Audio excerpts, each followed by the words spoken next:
¿Qué tal? Hoy vamos a meternos de lleno en un misterio fundamental. Esas fuerzas invisibles que, mantienen unido a todo el universo. Nos vamos a sumergir en el mundo de los resortes más pequeños que existan para entender cómo construyen absolutamente todo lo que vemos a nuestro alrededor. A ver, para arrancar, pensemos en esto. Tanto el diamante como el grafito están hechos exactamente del mismo elemento, carbono. Entonces, ¿cómo es posible que sean pero tan diferentes? Uno es prácticamente indestructible y el otro, se deshace con una presión mínima. Esta paradoja es, justamente, el punto de partida de nuestro viaje de hoy. Y la respuesta, que es fascinante, se reduce a algo que no podemos ver: los enlaces atómicos. La mejor forma de imaginarlos es como unos resortes diminutos, unos muelles que conectan cada átomo con el de al lado. Y resulta que la fuerza y la manera en que están organizados estos resortes es lo que al final decide si un material va a ser duro como una roca o blando como la arcilla. Ok, este es nuestro plan. Primero vamos a explorar los enlaces primarios, los superfuertes. Luego pasaremos a unas fuerzas más débiles, pero que son vitales. Y para cerrar, veremos cómo todo esto se junta para, literalmente, construir nuestro mundo. ¡Empecemos! Muy bien, empecemos con los pesos pesados del mundo atómico, los enlaces primarios.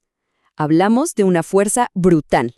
Para que se hagan una idea, son tan fuertes que materiales como las cerámicas o los metales necesitan temperaturas altísimas para derretirse.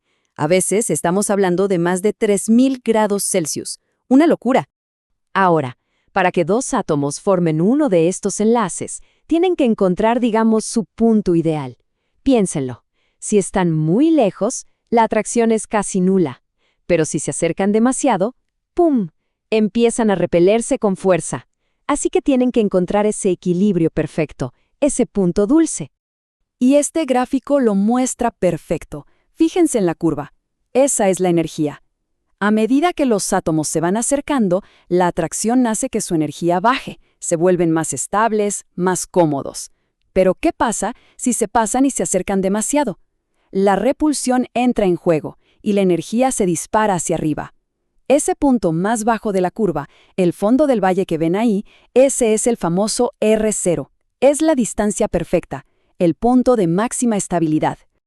Bueno, y dentro de estos enlaces primarios tan fuertes, hay básicamente dos estrategias principales que usan los átomos para unirse. Podemos pensarlo como dos tipos de relaciones o acuerdos a nivel atómico. Y esta imagen lo explica de maravilla.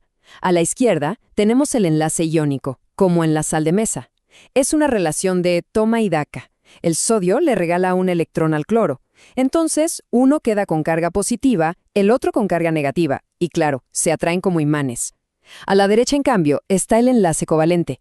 Este es más como una sociedad, un compartir es vivir.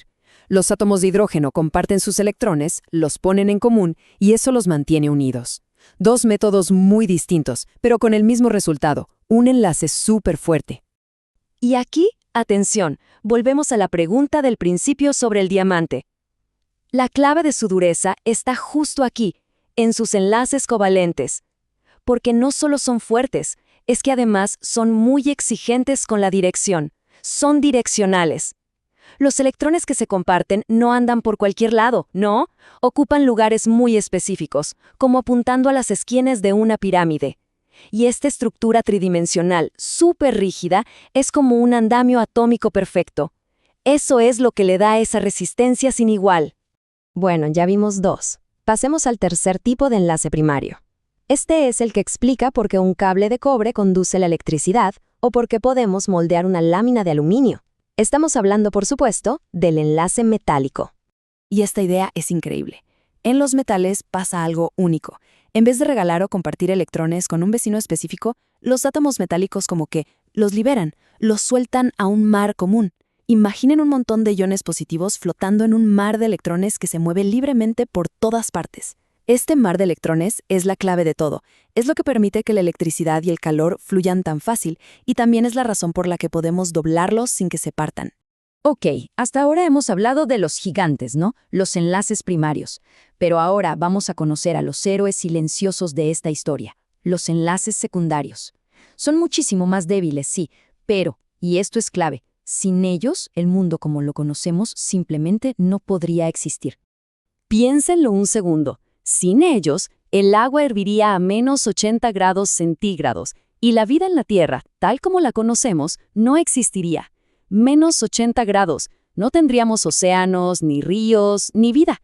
Es una afirmación brutal que nos muestra lo importantes que son estas fuerzas que a primera vista parecen insignificantes. El primer tipo de estas fuerzas débiles se conoce como interacciones de Van der Waals. A ver, imaginen la nube de electrones de un átomo. Por un instante, por puro azar, puede que haya más electrones de un lado que del otro. Listo, eso crea un pequeño desbalance eléctrico. Y ese pequeño desbalance influye en el átomo de al lado, y por un brevísimo momento se atraen. Son fuerzas súper débiles y pasajeras, pero son las que nos permiten, por ejemplo, convertir un gas, como el nitrógeno, en líquido. Luego están los famosos enlaces de hidrógeno. El mejor ejemplo es el agua. El lado del hidrógeno de una molécula se siente atraído por el lado del oxígeno de otra. Ahora, lo realmente asombroso pasa cuando el agua se congela. En el hielo, estos enlaces organizan a las moléculas en una red perfecta y abierta. ¿Y qué significa abierta? Pues que ocupa más espacio que el agua líquida. Por eso, y solo por eso, el hielo flota. Un detallito fundamental para la vida en este planeta. Ok, perfecto. Ya vimos todas las piezas del rompecabezas. Ahora es momento de juntar todo y ver la imagen completa. Cómo estos pequeños resortes atómicos se traducen en las propiedades de los materiales que usamos todos los días. Y esta tabla lo resume todo de una forma muy clara. Por un lado, si tenemos enlaces primarios, los fuertes, ¿qué obtenemos? Sólidos cristalinos, cosas con alta rigidez y resistencia. Por otro lado, si dominan los enlaces secundarios, los débiles, tenemos líquidos. Y por supuesto, si tenemos una mezcla de ambos, como en los elastómeros o los vidrios, pues obtenemos propiedades intermedias. Al final, todo se reduce al tipo y la fuerza de estos resortes a nivel atómico. Y con esto cerramos el círculo. Volvemos a nuestra analogía del resorte. La rigidez de un material, lo que sentimos como dureza, es literalmente una medida de qué tan tiesos son esos resortes atómicos. Si se necesita mucha fuerza para estirar o comprimir ese resorte, entonces el material es muy rígido. Un enlace súper fuerte, como el del diamante, crea un resorte atómico increíblemente rígido, y de ahí viene su dureza. Y así es como se descifra el código fundamental de la materia. Entender cómo funcionan estos enlaces es la clave para poder diseñar los materiales del futuro. Así que la pregunta que queda en el aire es, ahora que conocemos el plano, que sabemos cómo se construye todo, ¿qué nuevos materiales podríamos diseñar? Las posibilidades son literalmente infinitas.